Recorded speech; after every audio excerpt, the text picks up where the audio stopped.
I never imagined that one swipe would change everything. A few months ago, I wouldn't have even thought about trying an online dating app. I'd spent the last year dodging anything remotely close to a relationship, my heart still recovering from the last one that ended in a messy, tear-soaked pile of bad decisions. But then came Rachel, my best friend, with her usual burst of enthusiasm and a proposition I couldn't resist. "Come on, Ava. You need a fresh start. Just one swipe. It's fun," she insisted, the kind of girl who always believed in second chances. So, there I was, standing in my kitchen with my phone in hand, reluctantly setting up a profile. A simple picture of me in front of a mural I'd designed, just enough to give off that casual, I'm here but not really looking vibe. Honestly, I wasn't expecting much. But when the notifications started rolling in, I found myself pulling the app open more often than I should have. One evening, a notification pinged. "Owen T has liked you." I wasn't exactly sure what to expect. He wasn't my type, whatever type even meant these days, but his smile in the profile pic was disarmingly charming. Tall, dark hair, and those eyes, well, let's just say they looked like they could melt anyone's resolve. His bio was short and simple.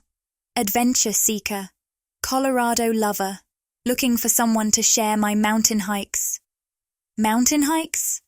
I had to admit, that got my attention. With a hesitant tap, I swiped right. The screen flashed, and suddenly, we were matched. The first message appeared almost immediately. "Is it too soon to say I'd love to take you on a hike? Or is that just the Colorado guy in me?" I laughed out loud at the playful tone.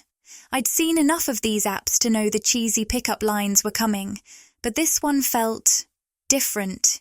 It didn't feel forced, and what surprised me even more was how easy it felt to respond. "Only if I can bring a snack to bribe you with." His response came almost instantly. "Bribery? I like your style. But a chocolate bar might not be enough to keep me from pushing you to the top of the mountain."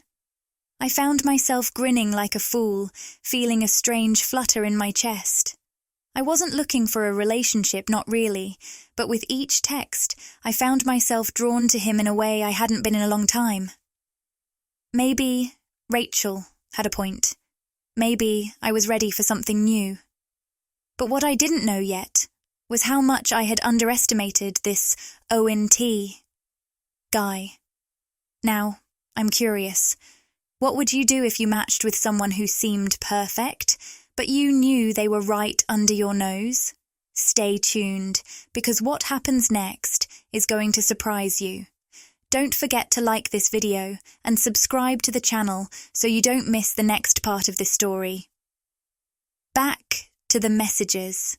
We kept talking, and somehow, over the next few days, Owen and I slipped into this rhythm, texting in the morning, joking throughout the day, and sharing little bits about ourselves in between. He was funny, clever, and the more we talked, the more I realized we had a lot in common. We both loved the Colorado mountains, long hikes, and the tranquility of being outdoors. And yet, despite this easy, effortless connection, I couldn't shake the feeling that there was something eerily familiar about him. A quiet voice in the back of my head kept saying, "You've met him before. You should know him." But I couldn't place it. I pushed that thought away. After all, there were millions of people on dating apps, right? Or so I thought. One afternoon, he sent me a picture from his balcony, just a casual shot of the Denver skyline with his coffee cup in hand. Nothing special, but that was the moment it clicked. I had a balcony just like that, a small concrete slab with a couple of plants and fairy lights, the exact same view of the city. Then it hit me. Owen wasn't just a guy I matched with on some app. He was Owen Thibodeau, the guy who lived 2 floors down from me in my building. My mind raced. Was I really talking to my neighbor? The one I'd occasionally seen in the hallway. The guy with the easy smile who seemed to always be coming or going. My heart skipped. Suddenly, this felt a lot more real and a lot more complicated. What was I supposed to do now? How do you look at a guy you've been chatting with like he's a stranger? Only to find out he lives under the same roof as you? I thought for a second, then smiled at my phone. Maybe this wasn't such a bad thing after all. I couldn't shake it, the odd sense of familiarity that lingered like a stubborn echo in my mind. Every time Owen sent a photo, my eyes scanned the background more than they did his face, though that was hard to ignore too. There was something about the way the light hit his balcony, the angle of the skyline, even the plants on the edge of the rail. It all felt strangely close to home. It wasn't just his pictures, though. Our conversations started to reveal more breadcrumbs. He told me about his mornings, how he always grabbed coffee from the little cafe around the corner, a place I frequented so often they practically had my order memorized. He mentioned how he avoided driving to work because parking was a nightmare downtown. That one made me laugh out loud. The struggle was real, and I knew it firsthand. Piece by piece, the puzzle started coming together, until one evening, I found myself standing on my own balcony, phone in hand, staring down at the lights below. Owen had sent another picture, this time of his dinner, with the faint reflection of a building window in the glass beside him. My stomach did a little flip. I stepped closer to the edge, leaning out slightly. And there it was, the same window, the same plant, the same faint string of fairy lights I could just barely make out. He wasn't just close, he was right there. Owen T wasn't just my charming match on a dating app. He was Owen Thibodeau, the same guy I'd passed in the lobby, nodded at in the elevator, and maybe even stolen a parking spot from once or twice. My heart raced, caught somewhere between disbelief and a bubbling sort of amusement. What were the odds? Out of all the people in Denver, I'd managed to swipe right on someone who practically lived under my feet. But here's the thing. I didn't tell him. Not yet. I don't know why. Maybe it was curiosity. Maybe it was the thrill of a secret only I knew. Or maybe, deep down, I just wanted to see how long it would take for him to figure it out. As we kept texting, I started noticing him more around the building, walking in with grocery bags, chatting briefly with the security guard, or jogging out in the courtyard. Suddenly, it felt like I was watching a story unfold in real life, while living it through my phone at the same time. Each message made it harder to ignore how much I enjoyed talking to him, even though I knew exactly where he'd be coming home to later. It was oddly exhilarating. For now, I decided to keep my little discovery to myself. After all, what was the harm in a little mystery? There's something intoxicating about the line between coincidence and fate. Once I connected the dots about Owen, I couldn't help but feel a strange pull every time I left my apartment. My building, once just a neutral space where I went about my day unnoticed, now buzzed with possibility. It started small. I'd be grabbing my mail, sorting through coupons and bills, and there he'd be, walking in with his headphones on, a slight nod and a polite smile as he passed by. One time, I stepped into the elevator just as the doors were closing, and there he was, standing in the corner with his gym bag slung over his shoulder. "Close one," he joked, holding the door open just long enough for me to slip in. "Thanks," I said, my voice steady though my heart raced. The silence between us wasn't awkward. It was something else, like the air itself had thickened, buzzing with unspoken words. I could feel his presence beside me, even as we focused on the glowing numbers marking each floor. When the doors opened on his level, he gave a quick nod. "Have a good one." I smiled back, my chest tight. "You too." These fleeting moments started to stack up, building something I couldn't quite name. I began catching glimpses of him in the courtyard, jogging with an easy, confident stride, or walking out with a takeout bag in hand. Once, I even spotted him carrying a small plant up the stairs, probably for that balcony of his. It was almost funny how often our paths crossed, yet how carefully we remained strangers in real life while connecting so easily through our screens. He didn't know that the girl he was laughing with over texts was the same one he passed by in the hallway. I almost felt like I was living two lives, one virtual, one real, and I couldn't decide which was more thrilling. Then came the message that changed everything. "Hey, this might be bold," he started, his words popping up on my phone as I sat curled up on the couch. "But I think it's time we meet in person. What do you say?" I stared at the screen, my mind spinning. Was I ready for this?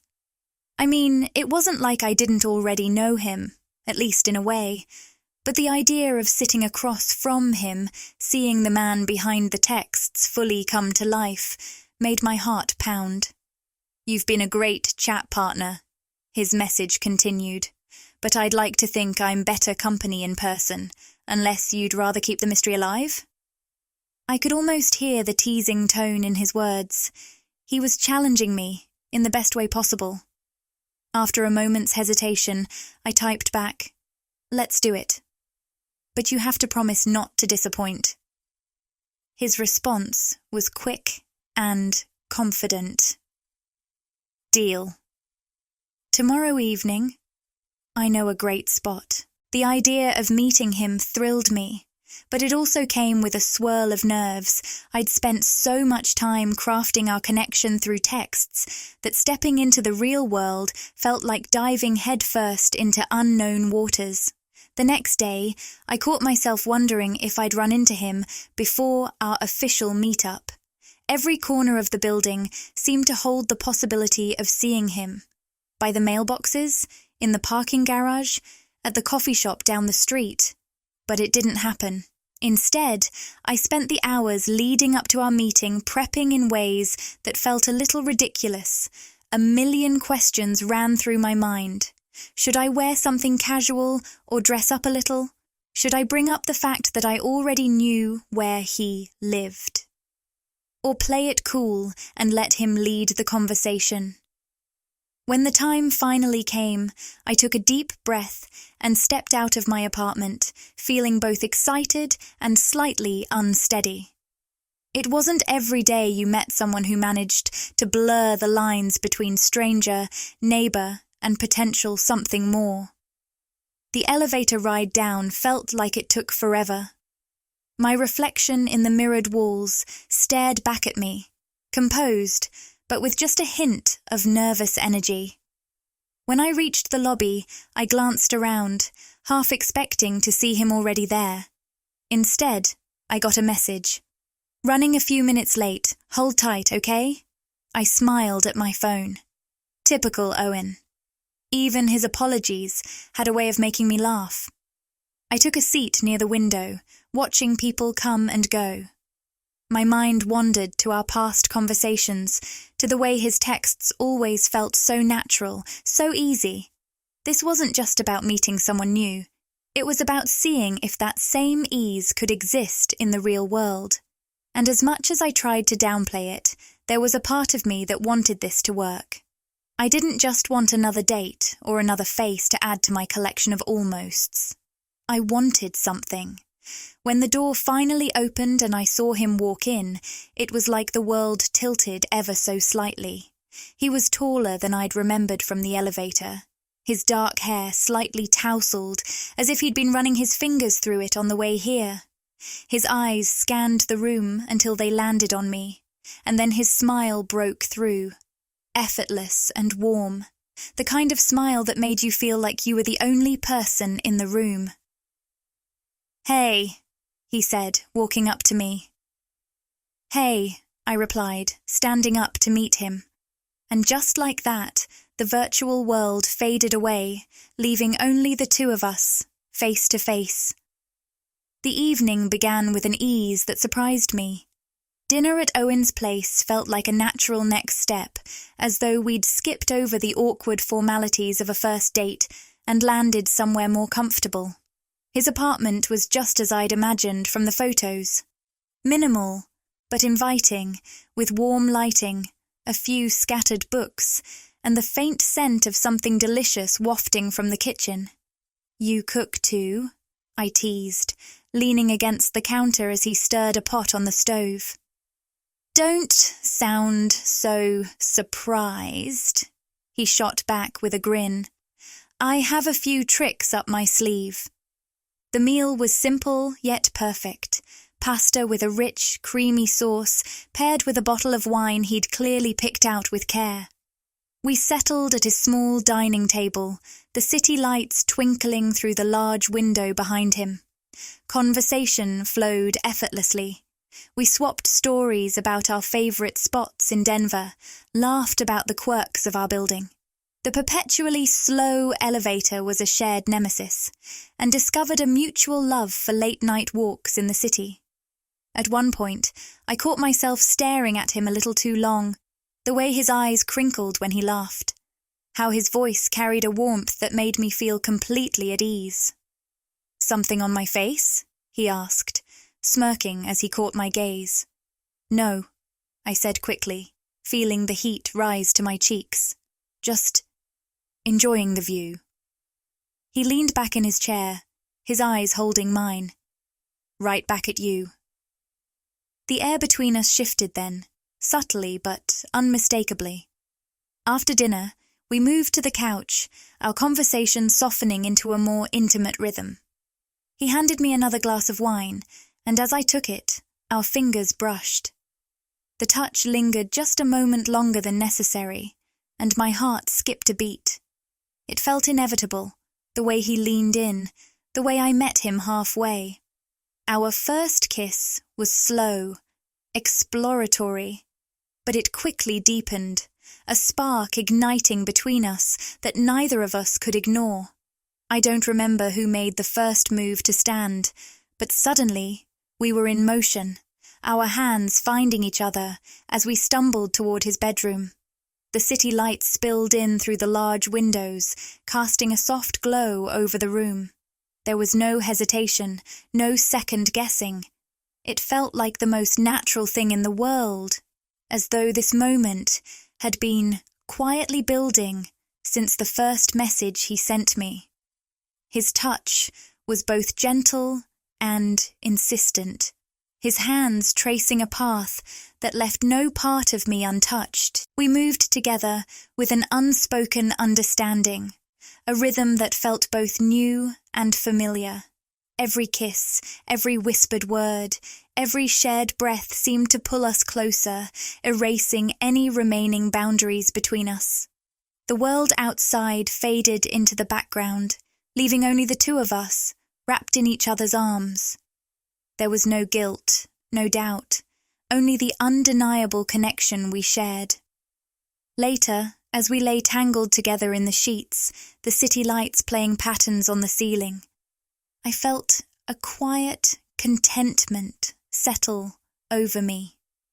His arm draped lazily around my waist, and his steady breathing matched the calm that had taken root in my chest. It wasn't just the physical closeness that struck me, it was the way he looked at me afterward, like he truly saw me, and the way I felt so completely at ease in his presence. "This feels good," I murmured, almost to myself. He turned to look at me, his hand brushing a strand of hair from my face. "It does." We stayed like that for a while, saying nothing but speaking volumes in the silence. It felt like the beginning of something real, something that could grow beyond the walls of his apartment. As I drifted off to sleep, the city humming quietly below us, I couldn't help but feel a flicker of hope for what might come next. Living in the same building as someone you're dating sounds romantic on paper, but in practice, it's a whirlwind of convenience and complication. The days following that unforgettable night with Owen felt surreal. Every elevator ride or trip to the mailroom carried the possibility of running into him, whether planned or not. At first, the closeness felt thrilling, like sharing a secret world that only we knew about. I'd hear his footsteps in the hallway or catch a glimpse of him jogging past the courtyard, and it sent a little jolt of excitement through me. But as days turned into weeks, the reality of our proximity began to sink in. What if things didn't work out? The thought kept looping in my mind like a song I couldn't shake. We couldn't just avoid each other if something went wrong. Not when his apartment was practically a stone's throw from mine. Owen, on the other hand, seemed completely unbothered. He embraced our budding connection with a steady calmness that both reassured and unnerved me. He'd text me cute notes about his day, pop by with coffee on lazy Sunday mornings, and always seemed ready to make plans, whether it was a spontaneous movie night or trying out the new sushi place downtown. "I like how easy this feels," he said one evening, as we shared a quiet moment on his balcony. "No pressure, just us." I nodded, trying to match his ease, but inside, a tiny knot of anxiety refused to untangle. I couldn't pinpoint what was bothering me, but the nagging unease wouldn't let go. The shift came one afternoon while I was chatting with Marcia, a neighbour who lived on the first floor and had a knack for knowing everyone's business. I bumped into her while picking up a package, and as always, her curiosity zeroed in on me. "Have you been spending time with Owen Thibodeau?" she asked, her voice carrying that unmistakable tone of someone fishing for gossip. Caught off guard, I hesitated. Yeah, we've hung out a bit." "Why?" She leaned in conspiratorially, lowering her voice. "You know he dated someone else in this building, right? They broke up a few months ago." The words hit me like a gust of cold wind. "Oh," was all I managed to say. Marcia continued, clearly enjoying my discomfort. "It was a thing for a while. They were always together, but who knows what happened? She moved out pretty quickly after." I plastered on a polite smile and quickly excused myself, but the conversation lingered like an unwanted guest in my mind. Had Owen mentioned this before? No, he hadn't. But then again, why would he? It wasn't like we'd had a deep dive into our dating histories. Yet, the idea of him being involved with someone else so close to home unsettled me. That evening, as we sat on my couch binge-watching a comedy series, my mind kept drifting back to what Marcia had said. I glanced at Owen, who was laughing at the screen, completely unaware of the storm brewing inside me. "Did you always want to live here?" I asked casually, trying to ease into the topic. He shrugged. "It was close to work, and the building's nice." "Why?" "No reason," I said, forcing a smile. But the seed of doubt had been planted, and it was starting to grow roots. I wasn't upset with him exactly. I just couldn't shake the feeling that I might be stepping into a situation I didn't fully understand. What if I was just another chapter in a pattern of fleeting relationships within our little community? The next few days were a delicate dance between maintaining the lightness we'd built and the questions swirling in my head. I didn't want to jump to conclusions or bring unnecessary drama into what had been such a natural connection. Still, I couldn't stop myself from looking at him a little differently, wondering if the ease he seemed to carry came from experience, from having been here before with someone else. I wrestled with whether to bring it up or let it go, Part of me worried that saying something would make me seem insecure or jealous, while another part insisted that it was better to address my concerns than let them fester. One evening, as we stood in the kitchen cooking dinner together, I almost blurted it out. He was chopping vegetables, humming to himself, and the words hovered on the tip of my tongue. But then he turned to me, flashing that easy smile that always seemed to disarm me. "You okay?" he asked, noticing my hesitation. "Yeah," I replied, swallowing the question. Just lost in thought. I told myself I'd wait for the right moment to bring it up. A moment when I felt clearer about what I wanted to say. For now, I'd focus on what we had, reminding myself that nothing about relationships was ever perfectly straightforward. Still, as I fell asleep that night, I couldn't help but wonder, was I overthinking this, or was my gut trying to tell me something I needed to hear? It started as a casual visit, nothing out of the ordinary. Owen texted me in the middle of a busy workday, suggesting I stop by his place after hours. "I've got something to show you," he said, and though his tone seemed light-hearted, curiosity gnawed at me. Later that evening, I found myself knocking on his door, balancing a bottle of wine in one hand. The soft scent of roasted garlic wafted out as he opened the door, and his easy grin welcomed me inside. "Something smells amazing," I remarked, stepping into the cozy glow of his apartment. "Thought I'd whip up some pasta, but first, come with me." He led me to the living room, where his coffee table was cluttered with what appeared to be a stack of old letters, faded photographs, and a leather-bound journal.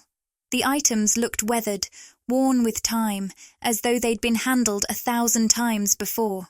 "What's all this?" I asked, setting the wine down and kneeling by the table.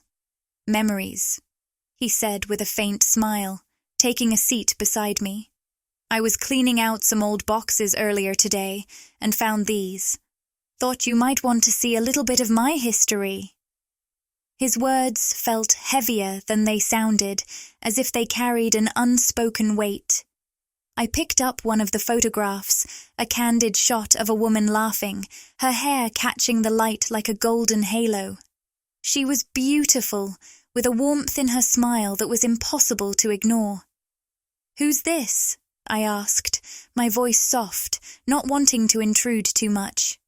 "That's Beatrice," he said, his expression shifting ever so slightly. "She was someone important." The name hung in the air between us. I traced my thumb over the photo, unsure whether to ask more or let it lie. But Owen didn't wait for my prodding. He leaned back on the couch, his gaze distant, as though he were looking at something far beyond the walls of his apartment. "She was my fiancée," he began, his voice steady but tinged with something raw. "We were together for 4 years. Everything was set. We'd planned the wedding, picked out a place to live. Then, out of nowhere, she left. Just gone." The openness in his tone made my chest ache, but it was the next part that left me feeling unsteady. "She found someone else," he continued. "Didn't tell me until after she'd made her decision. I only found out through a mutual friend.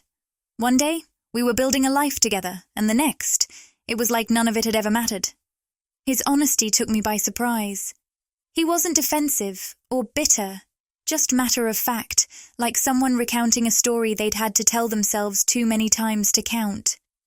"I'm sorry," I said, though the words felt inadequate. He shrugged, a small, wistful smile, tugging at his lips.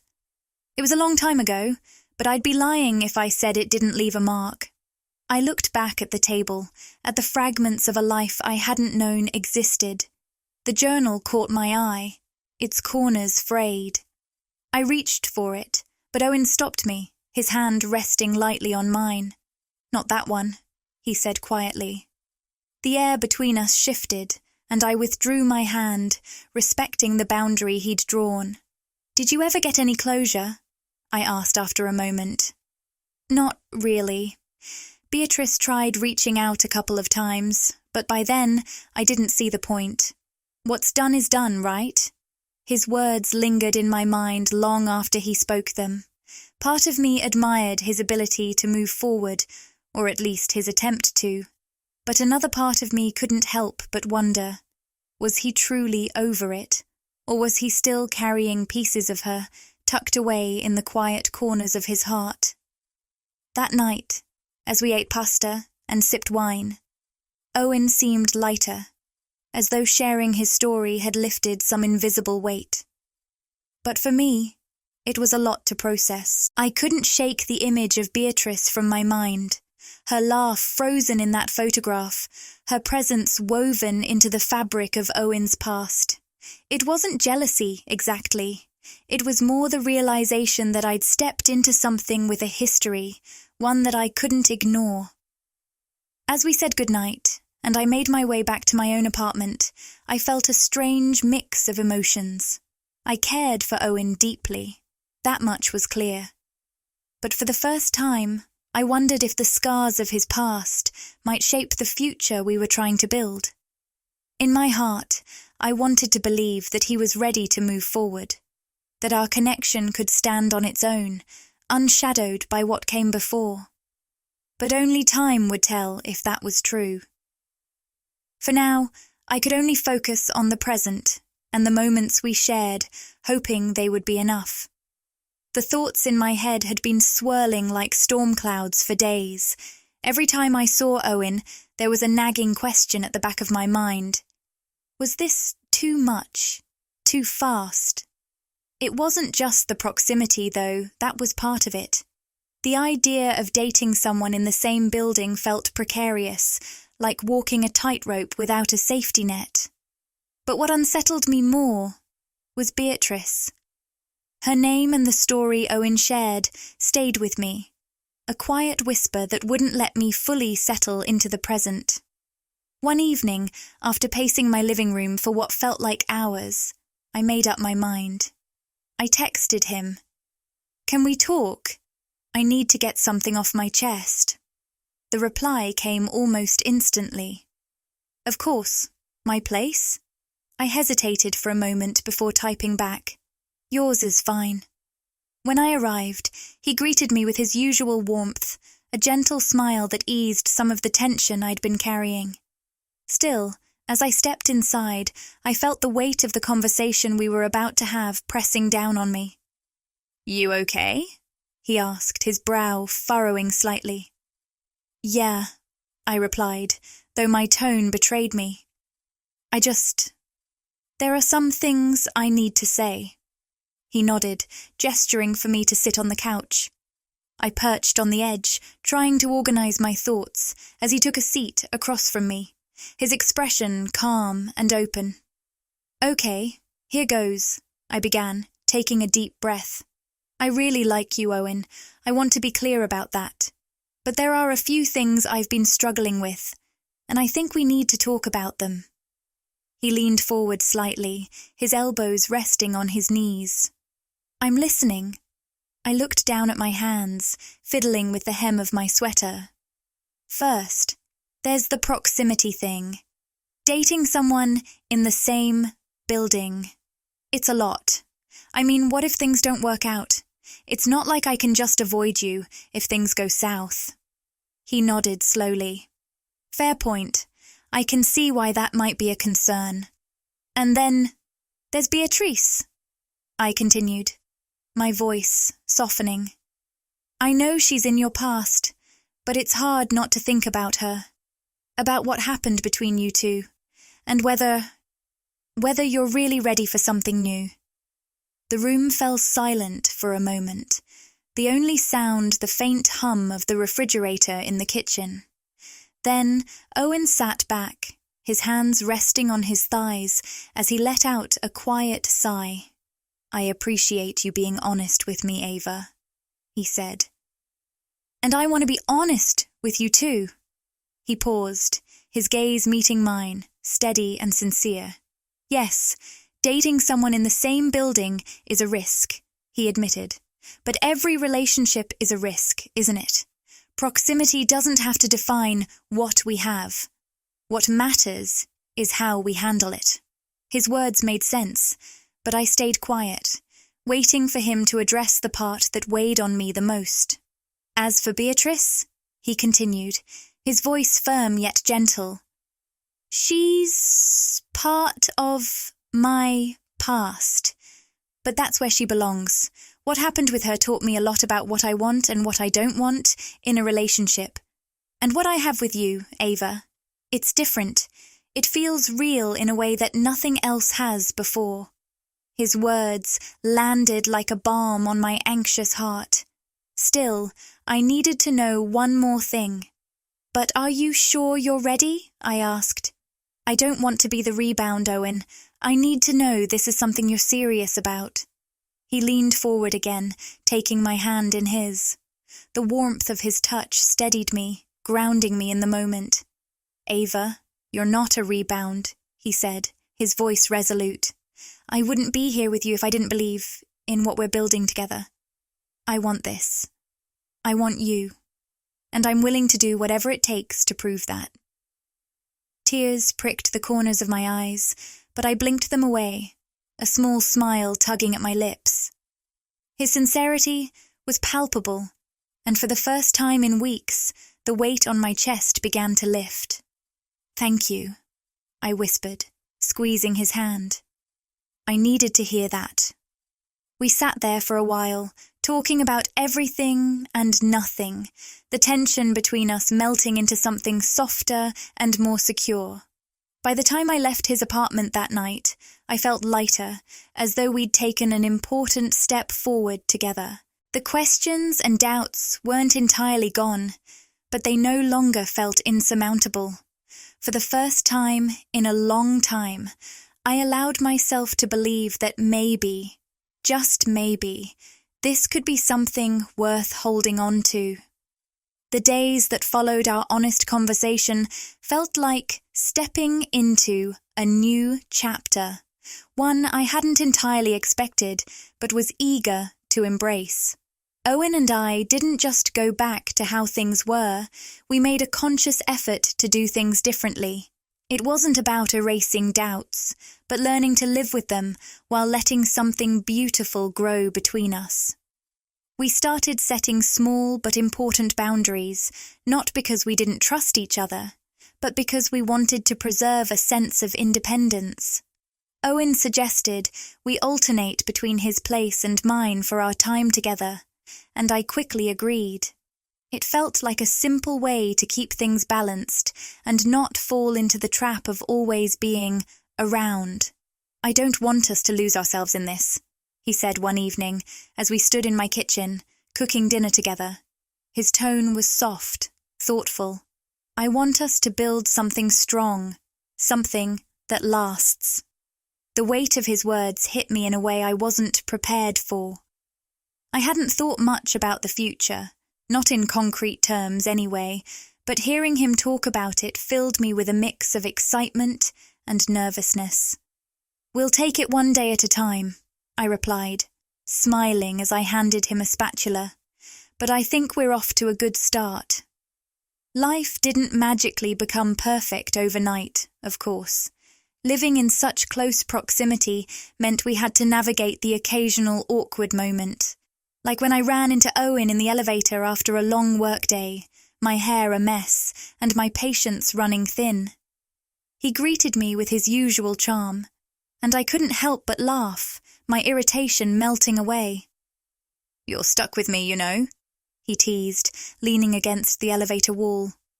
"Don't remind me," I shot back playfully, though the grin on my face betrayed my true feelings.